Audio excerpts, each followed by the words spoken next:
You're mine. Time to move. Go! Approaching the anomaly. Copy that.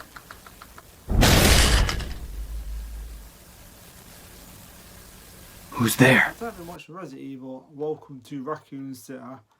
You know what? It's not a bad movie. I'll get to that in a bit. Right, okay.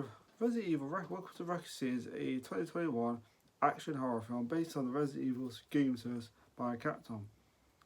It is the 7th live action film of the Resident Evil film, so it serves as a reboot. Directed by Joannes Roberts, the film stars Cara Scalario, Anna John Carmen, Robbie Amell, Tommy Hopper, Evan Jogier, Janelle Logue, and Neil McDuff. Set in 1990 primary adapting the first and second games.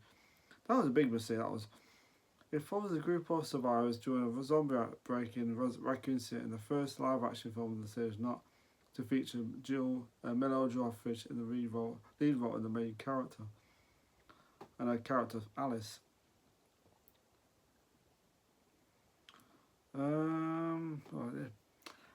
It cost 25 million. It made box office of 42 million. Not a massive hit, but okay, plot. In the 1980s, Claire Redford and her brother Chris are children living at Raccoon City Orphanage. Claire befriends Lisa Trevor, a disfigured girl who has experimented by Dr. William Birkin, an employee for the Umbrella Corporation, who takes children for his experimental research. Claire escapes the orphanage.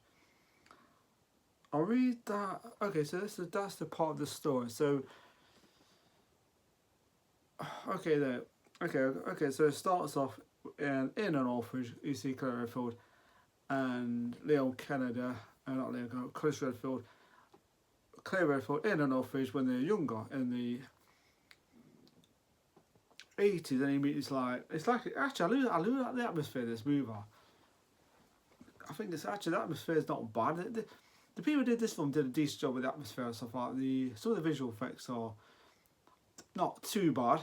Some of it's actually quite decent. Some of the effects are, and the music, where it's like there's things about this movie that's very positive. That's what I liked about it. So yeah, it starts. So you have this sort of. So it starts off in an orphanage. Claire Redford and Chris Redford, and then meets this like disfigured character called Lisa, who was experimented on by the character from Dr. Birkin. So the guy who plays Birkin, I think, would have been actually a better Wesker, because you've got like characters like Wesker in this, and of course Wesker doesn't feel like Wesker in this. It feels like a different character.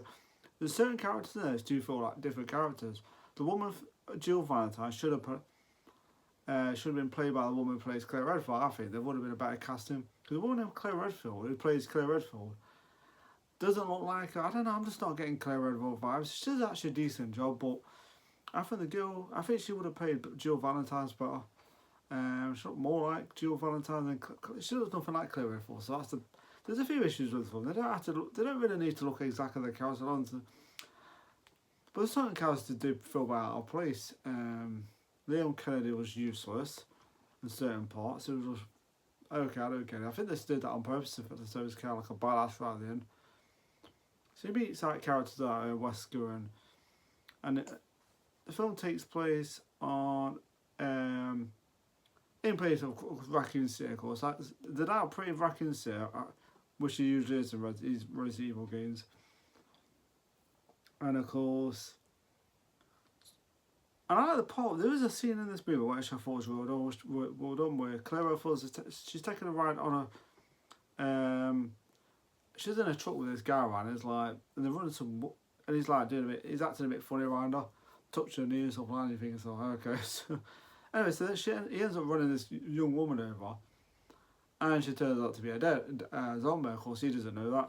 And she vanishes, and then on this point, you think the dog starts to like licking up the blood, and it affects the dog afterwards. So the dog gets infected. So the dog bites the truck driver, and he gets infected. So they kind of change a few things. And so like the truck driver getting bitten, the dog bites him. So they do change a few things in this film, which is So anyway, so the truck crashes into the police station, which is similar to the second game, of course, and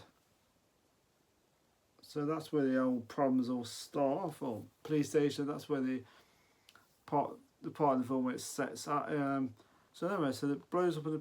So anyway, so there's like a like I said, there's an outbreak. There's the police station and starts at the Raccoon police station first, like a bit like the second game.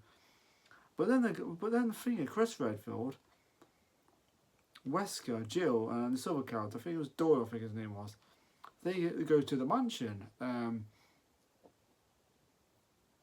So they decide to go to the mansion and the land. They go there, they look around, and there's like infected there. I admit I did like the look of the mansion in this. It did look like the mansion from the original game. So they do the thing about this movie. They do actually a decent job when it comes to detail and stuff like the mansion and the police station. It's not perfect, but it's there. Because the police station, it does look like the police station from Resident Evil 2. So I've got this damn awesome on my like bloody right there. It's bloody uncomfortable. So anyway, so there's like an attack on the police station, attack at the mansion, and of course.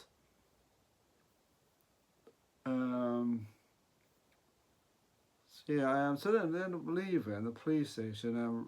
This detective, just before he's trying to escape the police station, and then he gets shot at by some of the umbrella units that are like patrolling the streets and stuff. So he ends up going back to the police station. He gets attacked by the dog, one of these like a zombie dog. Actually, the zombie dogs in this are pretty cool. They're more aggressive. But then they use more CGI than the original Resident Evil films, because on those they use actually real dogs in certain parts of the first one. They use like, that's what I liked about that movie. They use practical stuff, and which I thought was cool. But on this is more CGI. But yeah, they're still pretty freaky, these dogs. So they end up leaving the police station. Claire and Leon and stuff, and the detective. And then they'll go to the orphanage. That's where they meet Lisa again, and they've got this like lickers and stuff that are there. He finally ends up getting killed by that licker, of course. And so yeah, the lickers are pretty cool. I thought the designer, anyway, so yeah, I thought the lickers are pretty good in this. I thought I did like the look of these lickers of this movie. I thought pretty cool actually. So anyway, the thing is, character Lisa, she shows up and she kills the licker. So she's got a bit of strength to her character, which I thought was pretty interesting. I would have been interested where she starts changing, but she doesn't. It's just like pops up a few times and that's it. So they'll work together and they end up. So anyway, so back at the mansion, there's like they all start getting attacked by the zombies, and Wesker does this thing out. No, I guess it's like he's got this device, a bit like a map, like in the game. And he finds this room, he's got this piano, it does the music from the first game with the da da da da. And it's like, there's a few nods towards that original game, which I thought was pretty cool. Anyway, the helicopter pilot who took him to the mansion, he gets attacked by a zombie, and then, I don't know why he took off actually, he takes off and he crashes into the, where they are. And anyway, so he ends up going through this corridor, this secret area, and he meets up with Birkin later on. So it ends up like, there's like a shootout, he ends up shooting Birkin and he infects himself with this virus. And so yeah, and Wesker, and then the thing is, Jill Valentine shoots Wesker, and you think he's dead, but he's not, because if you watch the, anyway, spoilers of course, better watch out. He pops up out there, and it's a bit corny, that scene was a bit corny where he just kind of comes out his body bag, and of course Ada 1 pops up in this. Actually, I thought Ada 1 in the movie for the other Resident Evil films, I thought she looked more like her in that movie. She was gorgeous actually in that one. So yeah, interesting. So he gets infected. So you got Chris Redfield, his young daughter. They're trying to escape Raccoon City, but of course there's a train that they can get to. Of course, now thing is like transforming into a monster, and I actually like some of the effects of this movie. The way it starts changing, they're not perfect, but some of the effects do look a bit too CGI, cheap. But I don't know, I didn't really mind about it, because when you got atmosphere and stuff like that, it's dark. It's just you can't really tell certain parts, but I enjoyed it. I didn't hate this movie. I still for the original movies, but this was actually enjoyable. This was more close to the video game than the live action stuff we've seen before. At the same time, they do change the characters. Liam's useless. Wesker doesn't even act like Wesker. Wesker in the other films were actually better. He acted more like Wesker in those movies. Slimeball. So yeah, more of a villain. In this one, it's kind of like, you know, he's likable. It's like, it's not Wesker. Wesker's not to be. He's not meant to be likable, and at the same time, empathy at the same time. That's not Wesker. Wesker's a guy. Wesker's not a nice guy full stop. I mean, this is likable. So yeah, Wesker in this is a like I said, they should have had the girl played Claire Redfield as Jill Valentine's. I think she would have been a better choice for that. Maybe the guy who plays Wesker should have played Chris Redfield, but the guy who plays Chris Redfield looks more like Chris Redfield, I suppose, but he doesn't. I don't know. It's just missing bite about it. I don't know. It's just missing something. And the guy who played Birkin maybe should have played Wesker. I don't know. He's a bit older, of course, but I think he might have looked more like the part. Whatever. So yeah. The Liam. Oh my god! They're gonna start out Liam. Jesus Christ. There's another character. They find this videotape. Claire Redfield breaks into Chris Redfield's house, and they find this videotape, VHS tape, because it's set in 1998, so they've got VHS tapes, which is cool. And this guy's like on about Umbrella and they find this guy on this tape, and he's on about Umbrella, and you know, he's on about them infecting the water and stuff like that. So you meet him later on in the prison cell, and of course, this is probably he ends up getting Liam's weapon. Of course, there's like an infected guy right inside of him, but instead of shooting that guy, he just kind of goes, huh. He's pointing his gun at Leon. I was thinking, what the hell? He ends up getting killed. So I thought, what was the point of that? There's a few issues with this film. The fact they don't have Tarrant in this from the Resident Evil 2 game. Remember that big guy with the cat, Mr. X, people call him? He's not in this, which I think was a massive. That was the problem with this film. They've got like two stories in one. So if they had just the first game, even the second one, I wouldn't mind another way. It would have been cool. But they had both games, so they couldn't have like some of the characters from Resident Evil 2. So like there was like balancing both movies out, both video games, and I kind of think, God, what man, I'd love to have seen Tarrant in this. It would have been great, but they completely just changed it a little bit. So it kind of went, okay, that was a bit of a bummer because Tarrant was a scary character. So imagine him in this movie, would have been good actually. Like I said, it's not a high budget movie. See, I don't know. It's just weird because I thought to myself, if they had just one storyline. Resident Evil 1 or it would have worked better because you would have had, you know, it's possible to have one game into one movie. See, it's not impossible. Because they had it right there, they had the mansion. It would have worked a lot better than they could have done the second one afterwards with the other characters. It would have worked better. They never did that. I think people would have appreciated that more and they probably would have worked on with a sequel. I heard that they were making a sequel to this, I don't know. I'm sure I heard it somewhere. But yeah. Like I said, they had balancing both stories out from both games. It's like in one movie, it just doesn't work. I mean, I still enjoyed it. It did have some cool moments. The atmosphere, the music, some visual effects weren't bad. I did enjoy the action scenes. There's another part of the movie where Chris is like shooting. No, he's in the dark. He's like shooting. You can't really see what's happening, but I can see what they was doing with that scene, especially the part where he's got his lighter and he's like he keeps lying all the time. This creature keeps coming towards him. I think the zombie. But yeah, I thought that was pretty cool they did that. But yeah, I didn't hate it though. But some of the cast members of it. So yeah. So then the part is like the place gets destroyed, but it's not like it feels a little bit weak actually. Then the part where they blow the because you don't really see a massive explosion. It's just like things collapse and that's about it. I kind of went, Resident Evil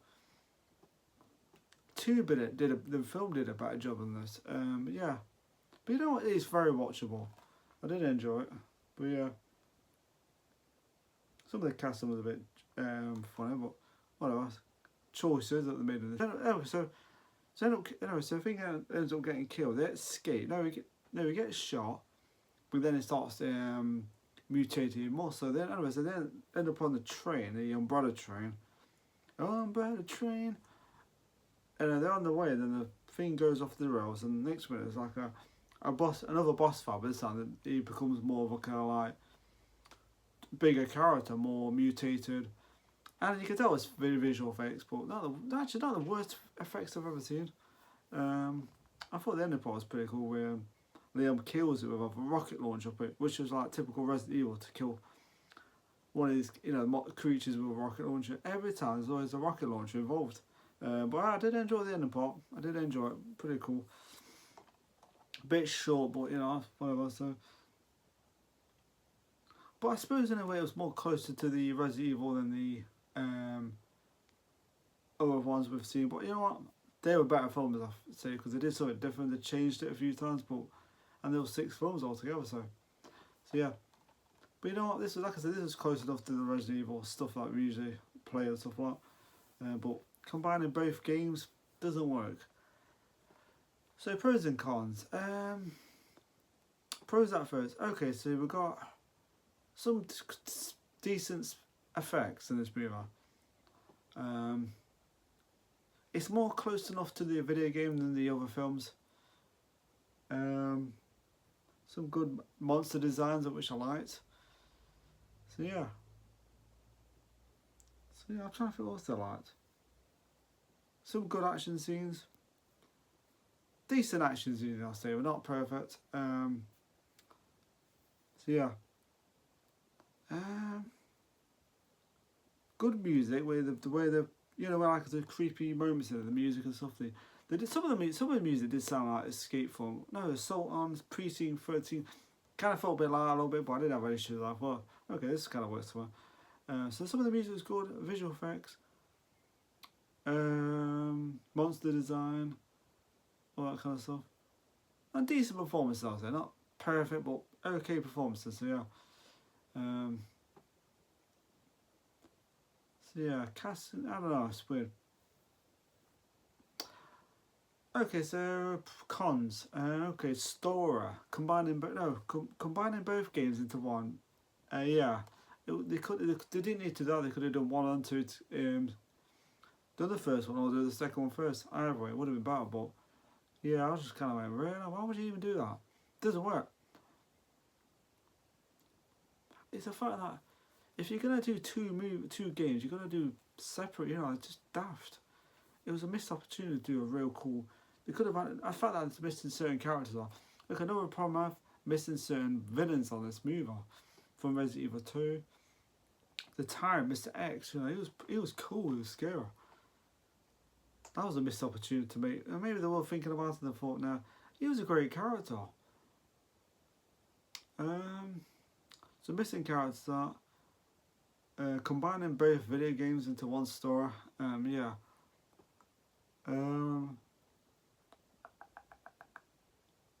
Some of the visual effects looked a bit CGI, some of it. So yeah, anyway, so the rating I'm going to give this film is a 3.5 out of 5.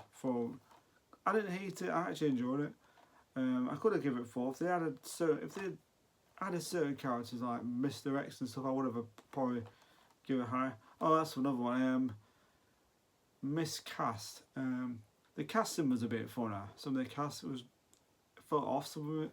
So yeah, that's another con. So yeah, so like casting was a bit funny.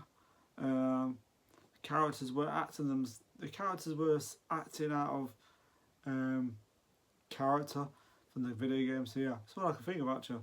So yeah, and then Liam Kennedy was acting a bit soft and bloody useless. So yeah, whatever. So I really want to give this film, like I said, 3.5 out of 5 for Resident Evil. So 3.5 out of 5 for Resident Evil. Welcome to Raccoon City. Still very watchable. Definitely worth watching again. And so yeah, still enjoyed it though. So yeah. So Resident Evil Welcome to Raccoon City gets a 3.5 out of 5. So before I go off, most guys on my channel, take care, enjoy my videos, thank you for watching, hope you will see me soon, and I'll see you soon, and bye for now.